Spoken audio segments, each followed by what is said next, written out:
The next topic for the panel is decent work and economic growth.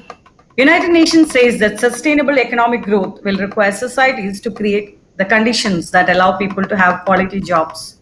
Let me invite Ms. Carla Holder-Again to introduce the panelists and moderate this session. Thank you very much. And I am pleased to introduce to you today's SDG 8 Decent Work and Economic Growth panelists, who are all Sherpa Institute colleagues. More in-depth biographies are available at the GCPIT website. Indrani De Silva is co-leader of the SDG 12 team, that's Sustainable Production and Consumption, otherwise known as the circular economy, and researcher for SDG 8. She has experience as a director of sustainability and social impact and expertise in the apparel and footwear industry. Carla Gibson is a co-author in SDG 4 team, Education. She has 28 years of experience, including in secondary education as an English language and science teacher, accreditation facilitator, education and assessment specialist and teacher trainer in the Middle East, director of learning and assessment in Hong Kong, and as an international education consultant. Beth Howell is co-leader of the SDG 8 team. She is a human resources management and administration professional who has partnered with multinational organization stakeholders across the globe as a key leader in human capital, compliance, and technology. Dr. Michelle Prince is a co-author in SDG 8 team with a doctorate in organizational leadership. She is an executive coach and leadership development expert with experience across industries around the globe. As a senior level and executive human resource expert, she has held roles in Fortune 500 companies that cover the full range of HR functions. Daria Uzun is the Sherpa Community Care Coordinator, a corporate liaison conducting interviews for potential company case studies, and researcher for multiple SDGs. She is involved in the Turkish Women's International Network, YBL 21, Sustainable Impact, and the Turkish agent for an independent climate change news and networking platform. Our first topic for the panel today is: what root causes keep women from achieving the C-level suite or boardroom, and what can they do to address them? 2 minutes per panelist, please. Indrani? Thank you. Okay. Thank you, Carla, and thank you all. She might be having some connection problems, so why don't we go direct? I'm on now, Okay. I believe. Okay. Thanks for having me, and thank you, Carla. I believe there are two main causes for Carla G., would you please go now, and Indrani can catch up later. Believe two main causes preventing women from senior roles are one. Until we get the technical issues sorted, Beth, can you take the lead? Carla, actually we can hear Indrani talking. Yes. Yes, I'm we going can ahead hear and her. talking. Okay, Carla. I guess I could reinitialize. I can already. I think Carla has some connection issues. Yeah, Indrani, you can go on. I'll go ahead. Okay. I wanted to focus on one of the causes of preventing women in senior roles, which is a lack of a clear path to opportunities with the support of mentors and champions and sponsors, otherwise known as a pipeline. And the second cause I wanted to focus on is corporate culture and gendered expectations, which already the first panel this morning has spoken to that and an unconscious bias. I'm going to leave the discussion of pipeline for my colleagues to discuss if they'd like. And with regards to the second, I'm specifically talking about the expectation for women to care for others in and out of the workplace while trying to advance one's career, managing issues of imposter syndrome and unconscious bias that may hinder promotion. And I see key takeaways here as identifying mentors, the key to identifying mentors in your early career and building relationships to expand your networks. So speaking to Andrea's earlier point, that we cannot transform culture alone, but together as a supportive community, we can, and we sit on the shoulders of women like Rachel Carson, and I'd say India's very own Indra Noy as well. Thank you. I'll pass it on to my other colleagues. Yeah, I think Carla Gibson, you can talk now. I think Dr. Michelle, you can. Well, Beth would actually be the next one. Beth, okay. Yeah, yes, Beth. Okay, Carla is here, yes. Okay. Unconscious bias does play a role, but it's also overt bias, culture. Think of the comfort level of the men in the C-suite. There's that tendency to go with what we know, so we tend to hire what we know, who we know, people that look like us. Sometimes it's unintentional, and other times it's definitely overt. It's part of the culture. One way we can combat that is to use our voice. We should never assume that people know what we want. Sometimes I had somebody once tell me, people might think you're happy right where you are unless you tell them. One example I'd like to share with you is I'm sitting in an HR conference room, had the HR VP there. This is a global 500 company, very large organization. HR team around the table. The HR vice president talked about global opportunities. Well, I raised my hand and said, send me, I want to go. This man sat there, looked at me and asked, what would your husband think? Would your husband support this? Well, I had to take a pause for a moment before I responded. So I asked him, would you ask that question of a man? Well, it was his turn to pause. He paused and he said, no, you're right. I wouldn't ask that question. Where do you want to go? I ended up getting a promotion, moving to a different location, but it's because I used my voice, and that's something that we as women have to do. We have to speak up about what we want. Now, another thing is women. We have those qualities. We're kind, we're caring, compassionate. We can empathize, often better than men can. So what we can do is use those qualities that are sometimes seen as negative and put them in a positive light. What we can do is use our passions and create a following in our organizations, bring people along with us. And what that does is it helps us grow in the organization, and we're helping other women and other people along with us. The world's actually better than it used to be. And by holding conferences such as the one we're holding today, having this discussion, it's another way to keep women moving forward. Thank you. Maybe Michelle could start. Sure. Can you hear me? Yes. Yeah? Okay, fabulous. Sorry, Carla. I hope your mic starts working soon because I know you had some great points that you wanted to share.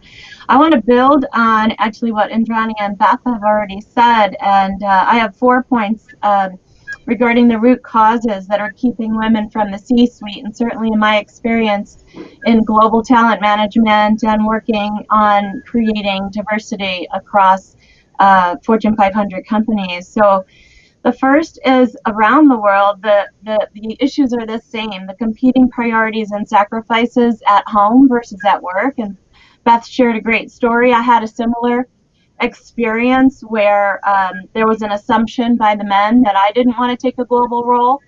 And I ended up having to speak up for myself as well. So if you have ambitions and your aim is to continue to either climb the ladder or even have an interesting lateral move just to increase your scope, certainly encourage you to speak up and not assume that your work speaks for itself, because there are a lot of people that are assuming that you can't take it on even if you have small children. I will tell you from personal experience, you can, especially if you have the right partner. The other things are the competing sacrifices at home is also due in many countries to a lack of infrastructure and support systems, childcare, for example. Having someone watch your children during the day means that you can put time into your own career. But in many countries, this is not available. And if you don't have a family member who can help you, then you either need to put your career on pause or you need to drop out of the workforce.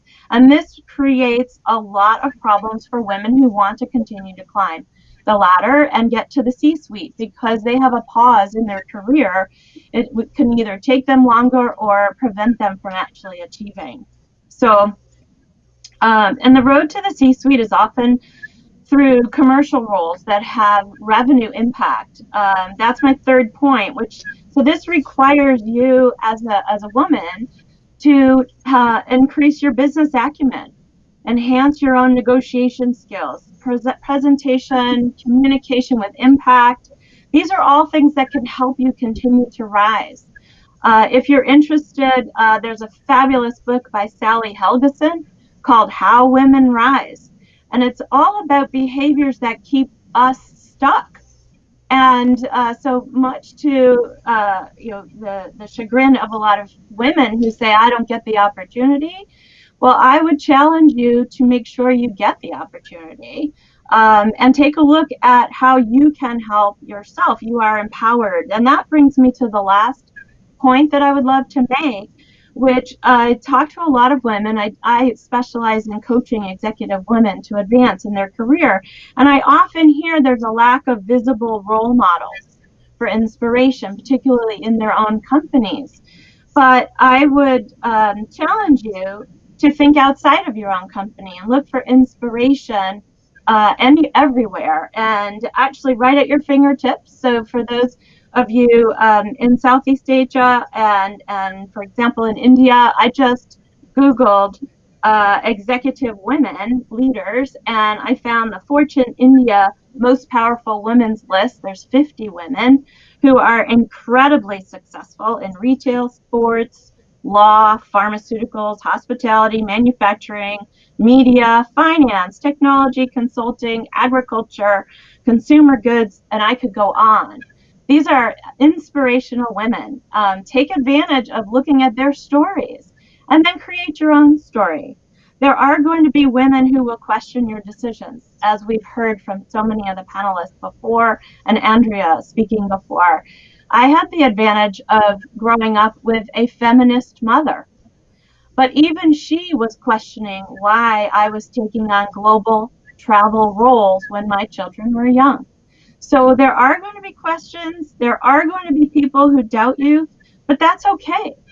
Surround yourself with others who provide you with positive support, like all the women today. We are your greatest cheerleaders, and we are the ones who are cheering behind the scenes for you.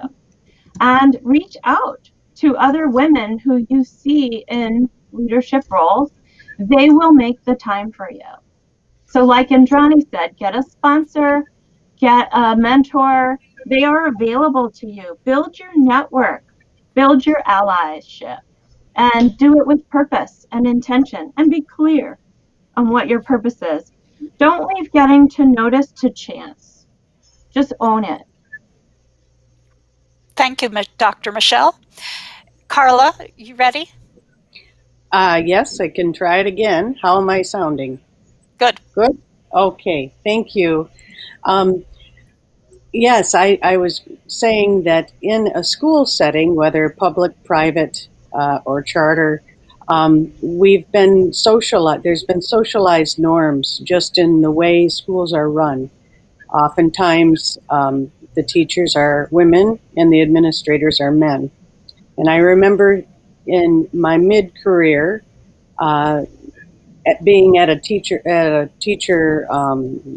end-of-year party that the administrators threw for us. And all the teachers were in the background, and the administrators were waving their hands, the three men, with their golf clubs in hand. And I thought to myself, there's no way that I'm going to be able to become an administrator in this type of situation because, one, I don't play golf. Two, I'm not a man. And three, I'm not an athlete. I'm kind of a nerdy journalism geek. And so at that point, that's when I started to investigate international education. And what I was, in my first position was as a consultant in Qatar, and then later curriculum coordinator in Dubai.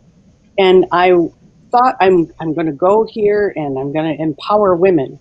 Well, I was the one empowered because it's amazing, actually, and you might find this contrary to what people think, but in those countries, they are uplifting their women. They are empowering their women. Their schools are segregated, but that allows them to rise to the top. And so it was just amazing to see all of these strong, intelligent women making decisions and being in charge, being the ones that were the administrators, and they weren't holding golf clubs. And so I just found that in different situations internationally that it can just change the viewpoint of how we've been socialized. And so I think that's the main root, is that we need to start lifting up our own people, our women, and supporting them in the leadership roles and changing. We're socializing the change is, I think, my main point, and supporting the women in that. Thank you. Daria? Can you hear me clearly? I covered this issue very well. I just can in 2019, the proportion of women in senior management roles globally grew to 29%. It was the highest number ever recorded, and it was stay same in 2020. It's a great increase, but it's not enough, and women still gender-based. Based on my experiences, and more than my experiences as observation in my state, I can say that work-life balance, social pressures, and isolation is the most important factors that impact the business life. Despite being a great success, accepting C-suite roles, it's bringing a great responsibility for women, especially with families. The inflexible requirements of the role can be effect on the work-life balance. Awareness of the realities of working mothers and the women with families is necessary not only to keep women in senior the roles, but also to avoid deterring them from targeting C-suite. I mean, in addition, working women are still being forced to sign contracts to avoiding pregnancy or facing attitudes that discourage them from rising in their career. And they don't have to apply for the C-suite level. As mentioned in the previous panel, the lack of flexible working structures becomes an excuse to keep women away from this opportunity. Marriage should not only be a burden for women, it's a decision to share life and responsibilities. Employer can address these concerns by firstly clear and flexible working agreements, not just for women, but also for men. I mean, practices for parents, such as remote working programs, mentorship, and implementing child care plans, and etc. Social pressures is another important issue that I want to mention. Although we have a great success on gender equality in workplaces, social pressures, attitudes of families, social roles can have a deterrent effect on women. women whose husbands still work is described as unnecessary. It is defined as the primary task for women to take care of their homes. It must be the choice of women to choose. The other issue is isolation. The McKinsey reporting found that the only one female C-suite member that is 49% more likely to have their judgment questioned by men, so they can be isolated. In such cases, it would be beneficial to support more quotas for women, supporting programs which women can communicate openly and directly, such as human resources, or build programs or mentorship where they can receive psychological support and mentoring. Thank you, Daria. And we do have a couple of questions from the chat. One about what do we do if we have a gap in our career? What advice? And the other one is, let's see, I'm sorry, they move, so I have to go look at them. And what do people feel about the glass ceiling? So 1 minute each on either one of those questions. Indrani? Sure. Can you hear me all? Just checking. Okay, great, thanks. To the first one, I would say, and I think I would also add, I'm sure Michelle has something to add to this as well from her coaching experience, but that there are many ways to a career. There are many paths, not just one path. And I think it's important for, in my experience of coaching and mentoring young women in sustainable fashion and in entrepreneurs, is that to create value in those destinations that you've come along the way with. And your career has many facets, and to be able to communicate that value and those transitional skills and opportunities that you've created for yourself along the way to a respective employer or a industry community, and how you can contribute is very important. So thinking about it in terms of a diverse path route and many different aspects of those leading to your next move is important in positioning gaps as I see it. I also think for the second question, to speak to that, and of course, I'm speaking on behalf of Sherpa Institute, so I'd be remiss without putting in the SDG lens here in terms of how we look at SDGs from a corporate strategy and operations perspective. Is we're talking about a larger systems change, a systems approach. And to what Michelle said, in terms of where we are in the world with glass ceilings, there are indirect underlying factors related to the success impacting women, and one of those certainly is childcare, it's our infrastructure. And so I think we need to approach solutions looking at there's more interest to be looking at systems change and creating the conditions, so laws, regulations, different infrastructures that help us challenge that. Okay. Thank you, Carla. Carla Gibson? Yes, as far as hello?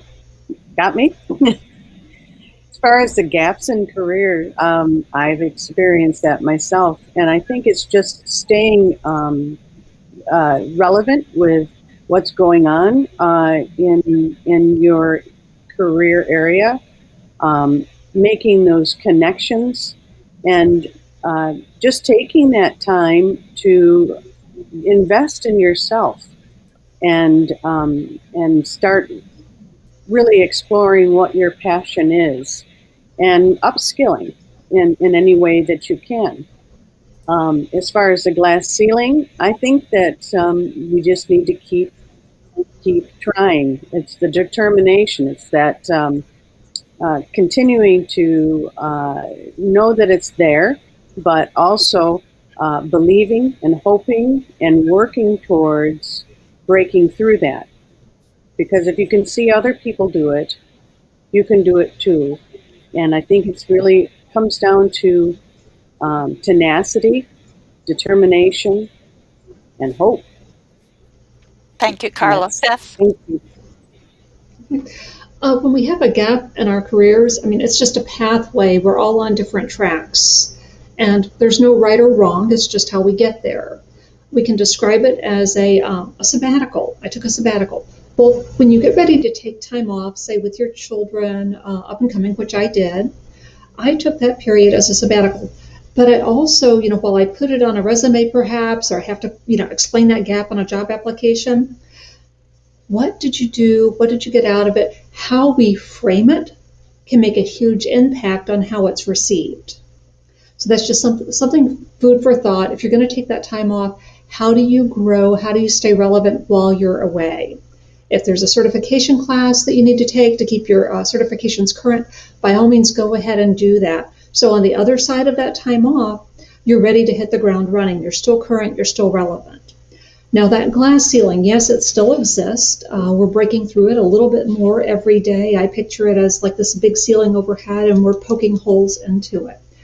One way we can help shatter it is every time a woman advances, let's call it out. Let's support this person.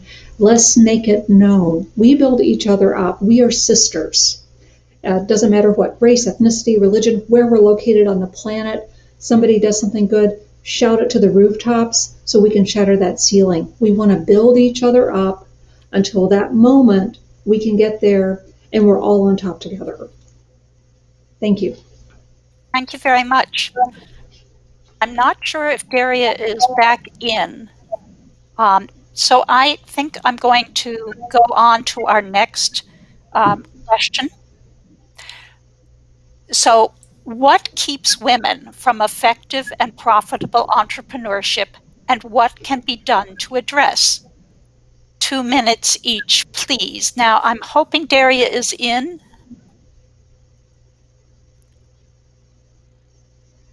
Can anyone hear Daria? No. I can. We cannot hear her, Carla. Maybe you can proceed. Okay. Michelle, can you take the start? Sure, absolutely. So, in my opinion, there's a couple things that are key to keeping women from the effective and profitable entrepreneurship. And personally, the first one I think is the fact that taking a personal passion and turning it into a successful business is a challenge for everyone. I don't think women are alone in this. I think men have challenges as well. Women might have different challenges, but a lot of it has to do with the women who want to be the creative or want to be the expert and not necessarily look at it as a business. And developing that business savviness builds on what I said before about the business side and really understanding the finance, the marketing, the technology. And it's okay if you want to be the subject matter expert or the creative. There are people you can surround yourself with. And the areas of finance and technology, marketing, but most importantly, own the decision. What is it you want to do? Where do you want to take your business? Create a business plan. There are free resources online that you can even start to look at immediately about creating a business plan, a strategy, a roadmap. What milestones are you going to set for yourself? What KPIs or key performance indicators can you set for yourself that identify the measures so that you can celebrate success along the way? When I'm coaching entrepreneurs, those are the things that we look at. And one of my favorite people in the world is a CEO and entrepreneur herself. And she says everything is figure outable. And I love that about her because it's so true. If you can't figure something out, ask for help. And for goodness sake, there are plenty of people who didn't get to where they are today by themselves. I want to reiterate, there's no one size fits all, and Beth said it so well. No matter if you're climbing the corporate ladder or driving your own business or entrepreneurship opportunity, people will question your decisions. Just stay true to your drive and motivation and we'll get there together, right, Beth? I agree. Several entrepreneur women I know and that I'm coaching are keeping their day job as a result of needing the income until their business is up and running. That's okay too. Again, it's not a one size fits all. They're working some gig jobs on the side to generate income before their business gets up. Some of my coaching entrepreneurs are doing that as well. Many women I know are creating like what I'm doing personally, which is a portfolio career, and no apologies for it. And there's 2 or 3 things I'm doing, and they are passion projects of mine. So I think there's many ways that you can define your own career and do what brings you joy as well. And remember to surround yourself with the supportive voices, because there will be plenty of other people who are questioning your decisions. Thanks, Carla. Thank you, Michelle. Daria? Thank you. Firstly, I would like to mention the fact worldwide 6.2% women-owned established business. This percentage is 9.5 for men. And entrepreneurship is a risk in itself. As a woman, very interested in and in the field of entrepreneurship, I have to say that it can be more challenging for you when you want to do it as a woman. What do you imagine when you hear the word boss? Probably male in a suit with a hard look, maybe with a hat. Although this situation sounds like old-fashioned, we can see its validity. Here too, number of women in the sector is small, which comes across as a problem. Male-dominated sectors and female entrepreneurs can primarily talk business with male managers, executives, make it difficult for them to make a new network or hold on the business environment. In order to prove themselves in the environments they enter with anxiety of being taken seriously, they may have to take a masculine, more aggressive attitude. The struggle to be taken seriously is a serious issue that women have to face. This can be exhausting, not only psychologically, but also in finding investment. Human behavior is shaped by a tribal instinct, even if they don't know each other. People from the same circles feel closer and support each other. It can be a good example for people in the same university to refer each other in business life, and it can be a valid situation for those who want to invest. For this reason, it's very important that women come from certain circles, have their own networks, and educate themselves in this field. We can also overcome this situation with an increase in female investors. To challenge this and support each other, we are seeing many female entrepreneurial platforms and hubs being created around the world. These platforms seriously affect the dissemination and effective use of information and value. As women, we need to share and support each other. As Gina Romiti said, your value will be not what you know, it will be what you share. Thank you. Great comment, Daria. Now we've got Beth coming up next. Okay, thank you, Carla. What keeps women from effective and profitable entrepreneurship? Part of it's not having enough information. Not having the know-how how to do something can definitely impact your opportunity. One of the things that I learned is time is money, time is key. Are there things that, while I can figure them out, am I better served by parceling them out to someone who can do it better, can do it faster, paying for that service? Let me give you an example. My entire tax world with my business, I found a good tax service and I let them manage it and deal with it. Yes, I can figure it out. Yes, I can do it. I have that ability. The time was more important for me to be spent with clients than on all of that back-end paperwork. So that's just one example of how, think about what's going on in your business, where your key strengths are, what time do you have?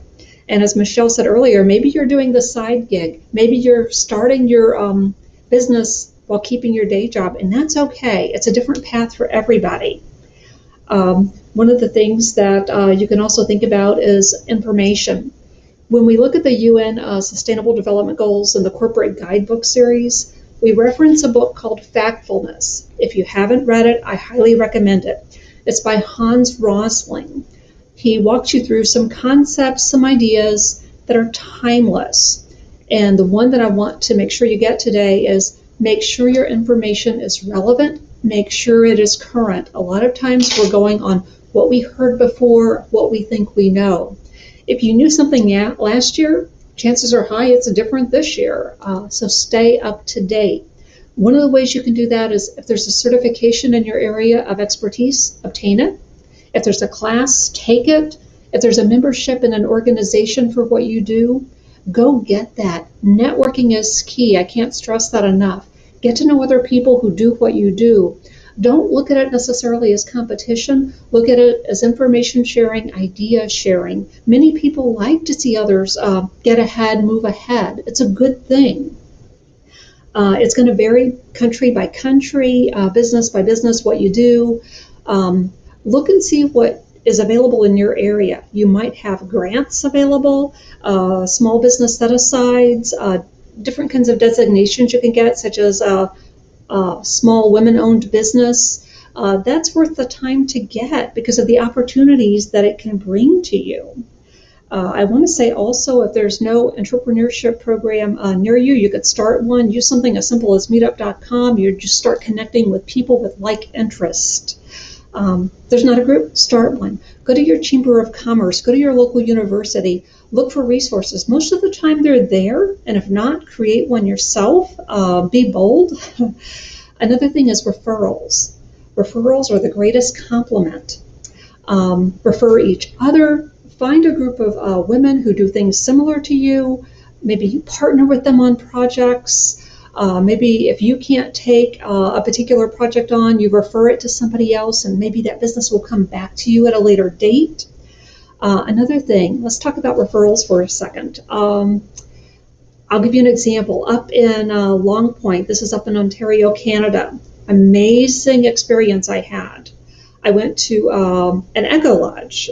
We went zip lining, we went kayaking. But while we're staying at this place, we kept seeing brochures, and everybody would ask, did you go to the winery across the road? Make sure you go visit them. Did you go downtown to this particular shop? Make sure you go see them. Well, when we went to the winery across the road, because it was recommended, they said, oh, if you want lunch today, go to this particular restaurant. Dinner, this is a great location. Well, when we went to lunch, wouldn't you know it, we look at the menu. That menu tells me where my burger came from in the local area, tells me where the vegetables I'm eating came from in the local area, where the wine came from. So they were all referring each other. It's a great way of doing business. It's a great way of connectivity, and it's a great way of building everybody up. So network, refer, build each other up. Thank you. Carla Gibson? Yes, I think what keeps women from being profitable in an entrepreneurship goes back to education. In our system, we don't teach those skills. We don't even bring those ideas up that you can own your own business. And this is for boys and girls. There's no difference. And I would also say it goes back to kind of our socialized roles, is that for me, it just never occurred to me to start my own business. And it's not until just recently when I realized,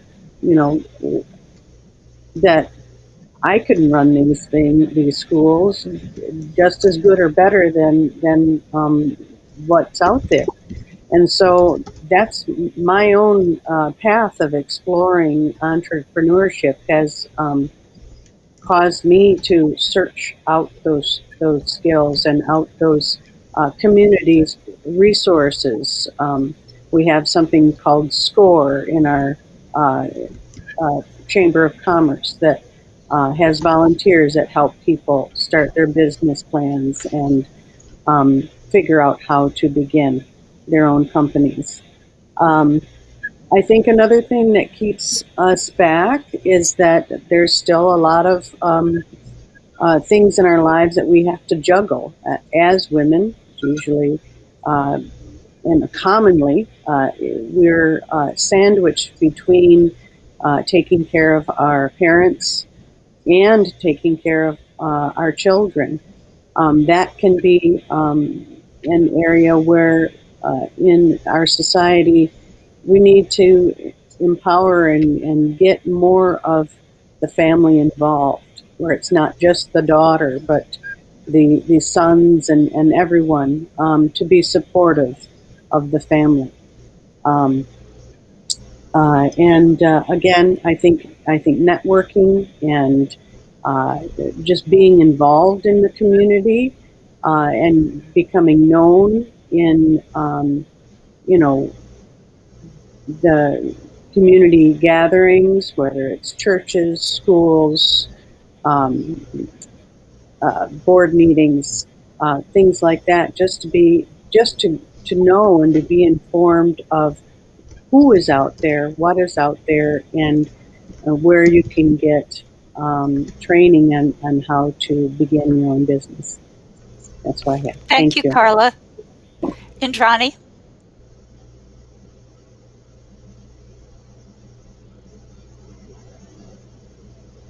Okay, thank you, Carla. I hope you can hear me. There's a bit of a delay. So many good points have already been made by my fellow colleagues and panelists.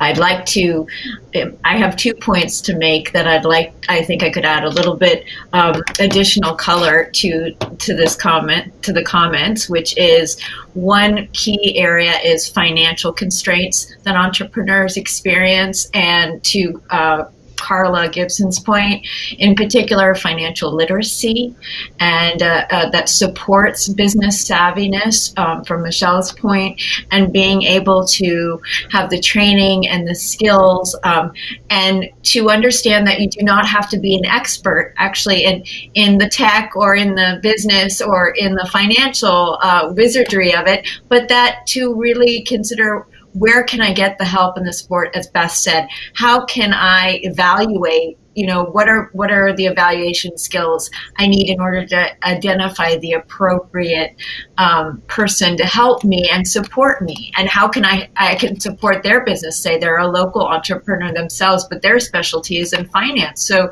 you can help each other. I think the key point is we evaluate, and don't underestimate your power of evaluation, because we evaluate things all day long, all the time, right? We evaluate, we have so much time, we have so much budget. Which conference this year we're going to? Well, what's going to meet our needs? What are our values? What's our personal mission? So, think about taking some reflection time, which is counterintuitive because when you are an entrepreneur, you wear many hats and you have limited time.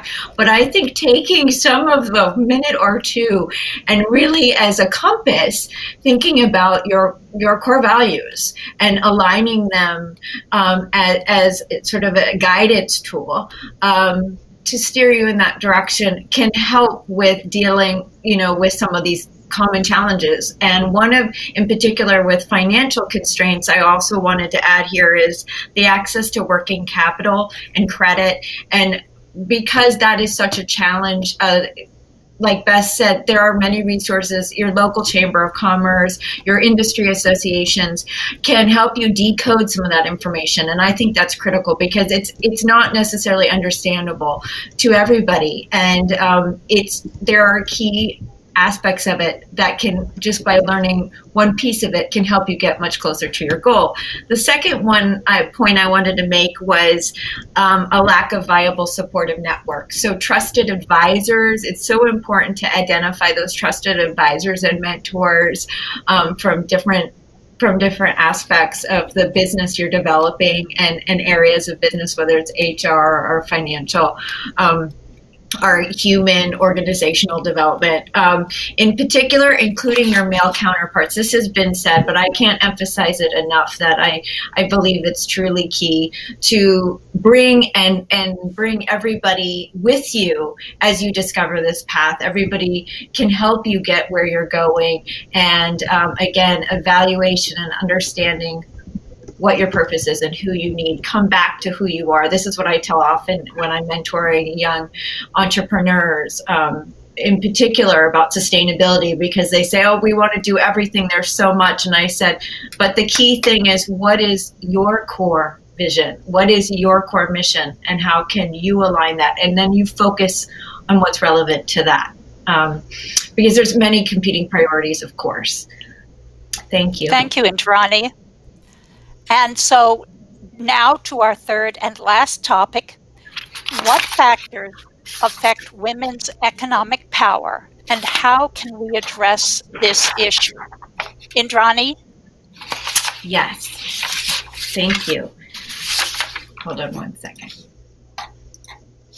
So, again, I'm bringing in our SDG focus here on lens, and I also think, I know my panelists will talk more about this, but I had 2 points to make here in terms of factors, and there's direct and indirect. Direct being collectively impacting from our, collectively from our lived experience, and then sort of indirect that has to do with some of the underlying structural challenges that we face as women and entrepreneurs, whether that's legal frameworks or policy. But in a direct manner, I really feel strongly about education and skills development and training.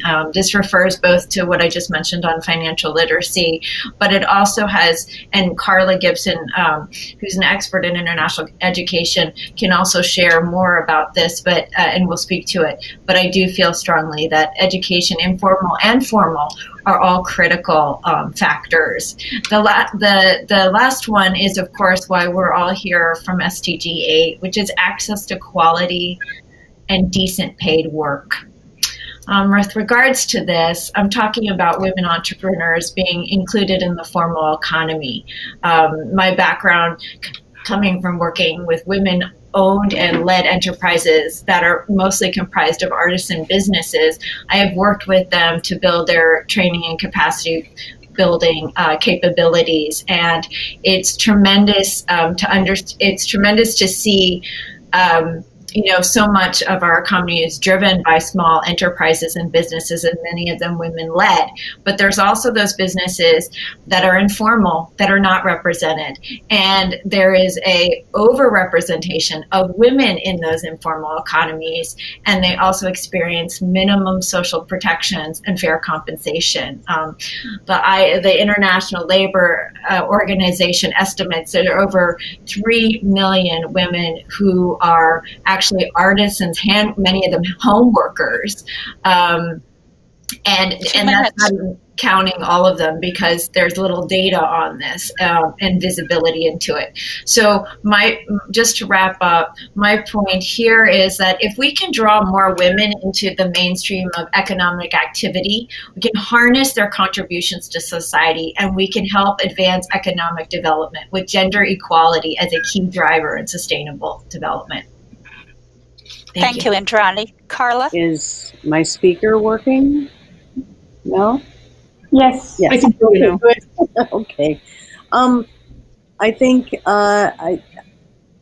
again, I go back to changing the group think about how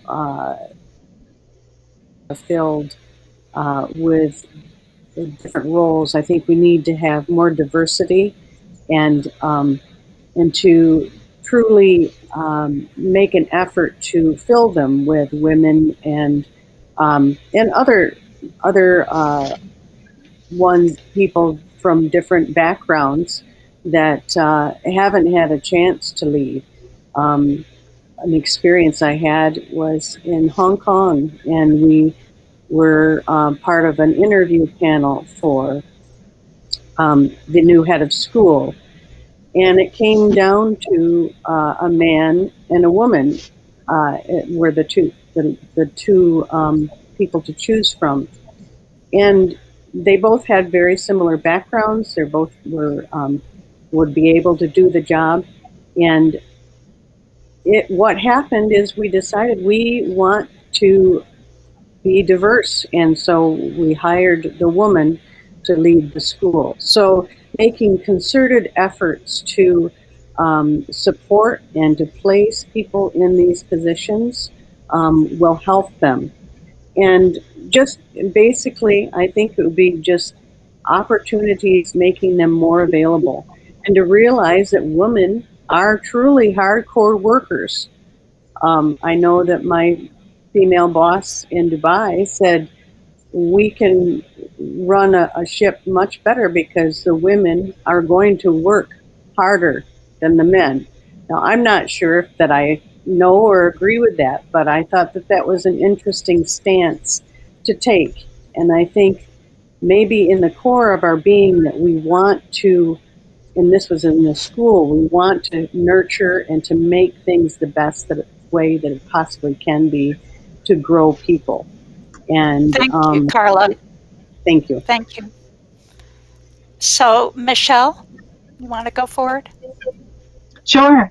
I think just building on what my colleagues said before, I have two additions to that, but corporations can do a lot. Corporations, and I know some of our listeners in the audience today are part of large enterprises and leaders in large enterprises. So I encourage the thought process, the creativity on how can you help create women economic power. Just to give you one example, there's a global company called Fiserv, and they are donating or dedicating $10 million to small business education, to expertise, access to expertise and mentoring for small businesses, and particularly for women and minority-owned companies. Access to technology. Now, granted, it's a mutual beneficial for them because they are a payment processor and they want people to grow their business, but they are still reaching out and offering the expertise, making the connection. So there's so much that corporations can do to help. Companies can also ensure that their own supplier portfolio includes small businesses, minority-owned businesses, women-owned businesses, not just considering your primary suppliers, but also secondary and tertiary suppliers.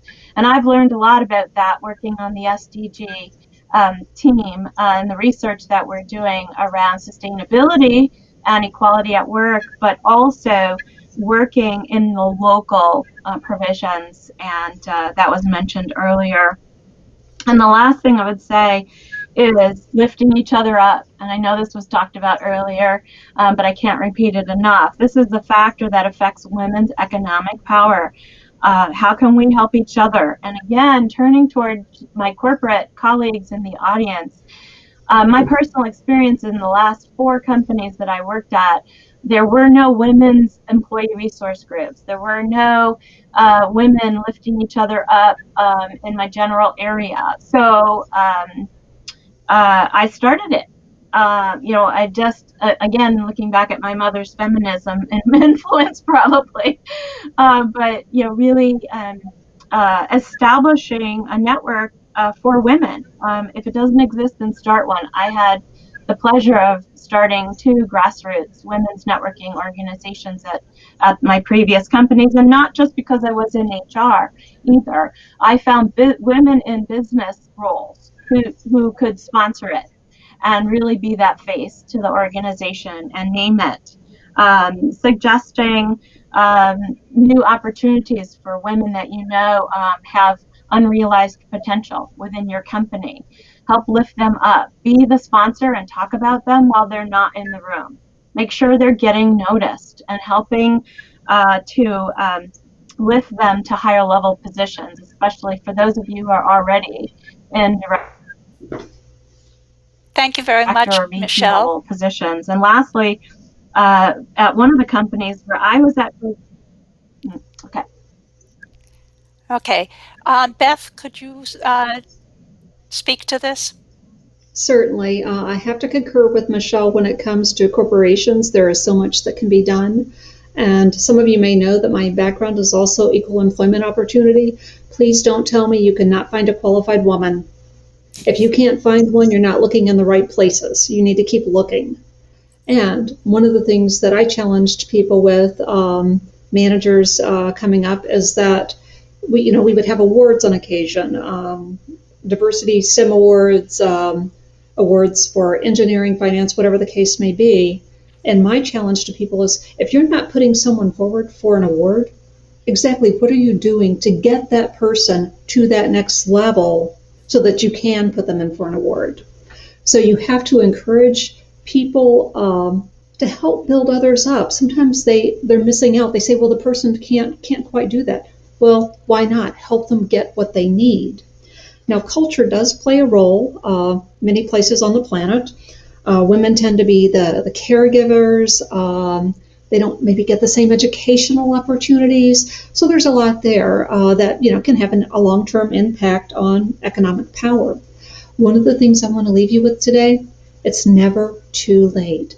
Go back to school, go get that degree, start the business, whatever it is you want to do, just start. Get the wheels on the thing and get it on the road. You may not have all the information, and that's okay. Just start moving forward, try to make it happen.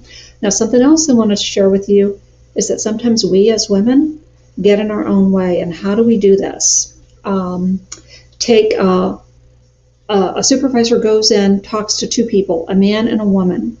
He says to the man, I want you to do this particular project. And the man says, he goes to the woman first. And the woman says, well, maybe I can do it. I think I know, but doesn't exhibit the confidence. Goes to the man. Man still has no clue how to do it either, but says, oh, boss, I've got this. I've got it all covered. It's how we're brought up. We tend as women sometimes to be a little less vocal.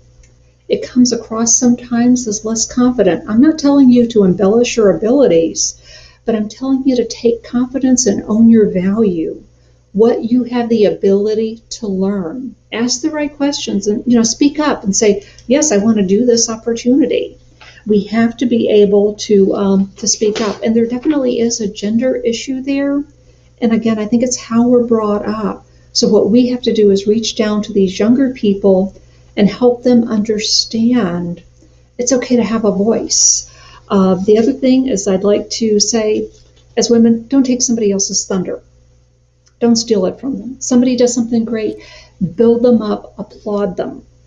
It is a reflection on you when you're building somebody else up, just as it would be on you as if you take somebody else's thunder, because people see it and they recognize it.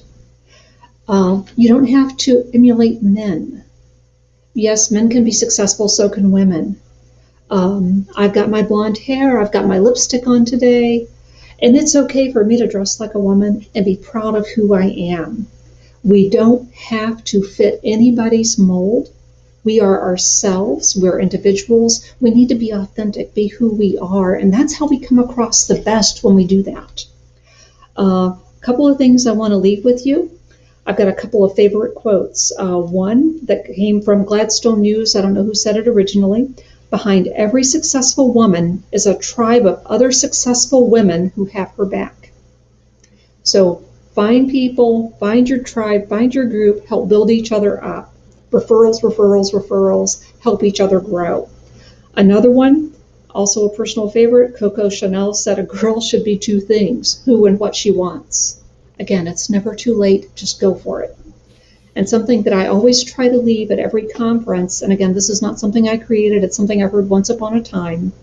Whenever you make it, whatever that means to you, it's your corporate office, it's your home in the suburbs, it's that nice car, whatever it means to you when you say, I'm successful, reach back and bring somebody with you. Thank you very much, Beth. Thank you. Daria? Firstly, I would like to say the comments made me smile. Thank you for all. And all panelists cover very well, and this is very broad topic and can be handled in many different ways. There are different factors that directly and indirectly affect women's economic power, in addition to educational, family, business, and social life aspects, and financial and non-financial sides, of course.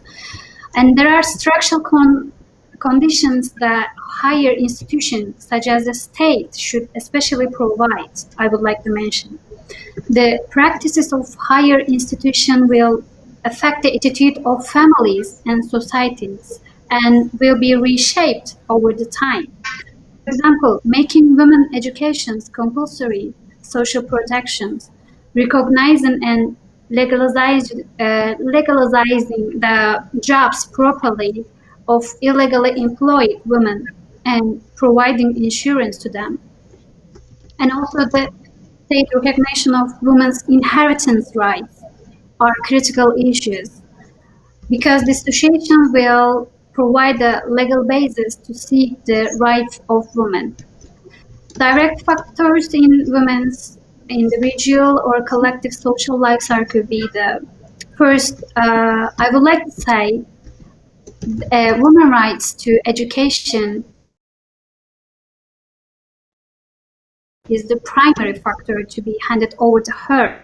It has to be immediately because when a woman gets an education, also the social education. And the first step to take the economic power, I believe. Besides this,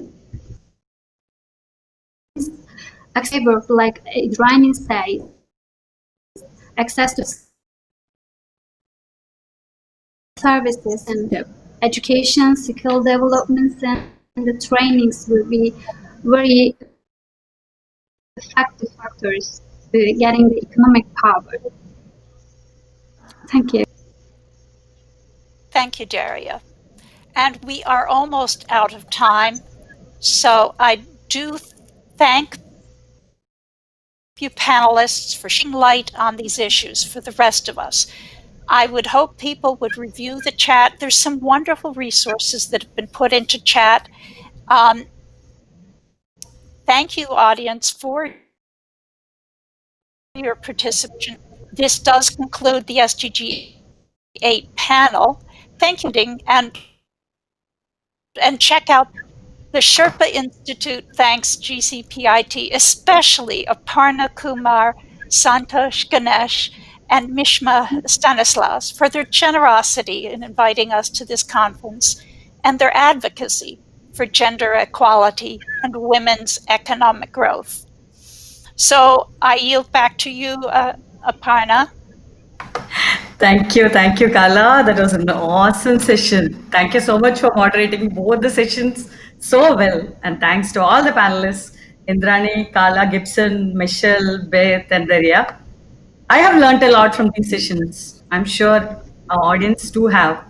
What an amazing day, a day well spent. It was great listening to you all, strong and powerful women. Really thought-provoking and greatly inspiring. We have learned a lot today. Young adults need role models. Let us be them. When we see unfair practices, let us stand up for others. Let us love others. Let us be compassionate towards others. Let us keep our eyes and ears open. Let us be alert, because this is the time when we should take action. Take action and create a historical change. Every one of us has the ability to change the world. Thank you so much, Carla Holder and Andrea, for the power-packed opening. I believe that your talk has made all of us listening to the session take SDGs seriously. And as Andrea said, let us take the goal that excites us most and work towards that goal, because every small action counts and contributes to the achievement of sustainable development goals. A heartfelt gratitude to Sherpa Institute and all the panelists who joined us today for making this session a dream come true. We have come to the end of the session, but before closing, I would like to mention one more person. As Kala Ma'am said, when the whole world is talking about equality and inclusiveness, I would like to introduce the man who was the strong support behind this huge movement called Womenomics Global Movement. That is Mr. Santosh Ganesh. He is a proud father of a 1-year-old girl, and he is a person who really aims at creating a society where women are respected, where women are not just included in decision making, but they are encouraged to take decisions for the betterment of the society. Thank you so much, Mr. Santosh, for taking this initiative and starting this movement, and also trusting me to lead this movement. Really feeling grateful today. Really blessed to meet you all. My heart fills with gratitude and happiness seeing the way you all supported and led the show. I believe it was really our show. And when women support each other, I believe magic can happen. We have a long way to go in empowering our women in the world, in a world where, as Andrea said, businesses don't care and even society don't care. We have a huge responsibility of taking this movement forward. We have to teach our women not to be victims. We need all your support in the future also to create a change in the society. Let's all be together in this mission. And as Mahatma Gandhi said, let us create the change we wish to see in the world together. Thank you so much. Thank you so much, audience, for joining in. I hope you are all taking home a great message. Let's all stand together and change the world. Thank you so much.